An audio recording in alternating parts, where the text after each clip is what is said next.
Police station येथे काल गुन्हा रजिस्टर नंबर 157/26 असा दाखल झालेला आहे. यामध्ये पीडितेने आमच्याकडे तक्रार दाखल केलेली होती. साहिल शहनवाज अन्सारी हा तिच्या कॉलेजमध्ये शिकणारा युवक आहे. त्या युवकाने तिच्याशी आधी प्रेमाचे संबंध प्रस्थापित केले आणि प्रेम प्रकरणात पुढं मग तिच्याशी मैत्री वाढवली आणि तिला काल एका ठिकाणी घेऊन गेला त्याच्या घरी आणि घरी जाऊन त्यांनी शारीरिक संबंध प्रस्थापित केले. जर शारीरिक संबंध प्रस्थापित नाही केले त्यांनी आत्महत्या करेन अशी धमकी दिली.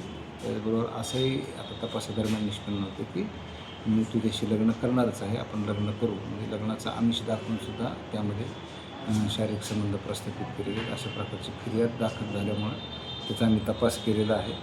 तपासाला सुरुवात केल्यानंतर यातील आरोपी साहिल शहनवाज अन्सारी यांना आपण काल अटक केलेली आहे रात्री आणि त्यांना रितसर आज माननीय कोर्टासमोर हजर केलेलं आहे.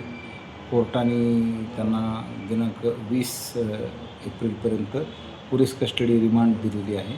त्या दरम्यान आपण त्याचा डिटेल तपास करणार आहोत. हे नेमकं काय कारण आहे याच्यामागे आणि त्यांचे कसे संबंध होते, त्यांची भेट कुठं झाली, कसे संबंध आले याबाबत आपण सविस्तर तपास या 5 दिवसामध्ये करणार आहोत आणि त्या दृष्टीने जे उपलब्ध पुरावे आहेत ते पुरावे पण आपण जमा करणार आहोत.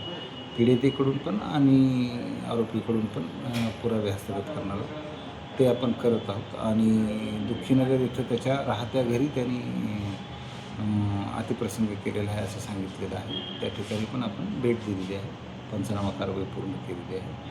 यामध्ये आता पुढील तपास आम्ही करणार आहोत. सर कसं आहे ते, कुठं राहत होता, कसं वातावरण होतं आजूबाजूचं? दुःखीनगर भागामध्ये अगदी छोटे अगदी कंजेस्टेड घरं आहेत, त्या घरामध्ये तो राहतो. त्याचे आई आणि वडील इथं नसतात.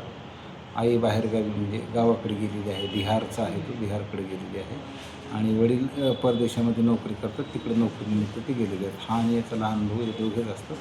त्या छोट्या 10 बाय 10च्या 2 रूममध्ये ते राहतात.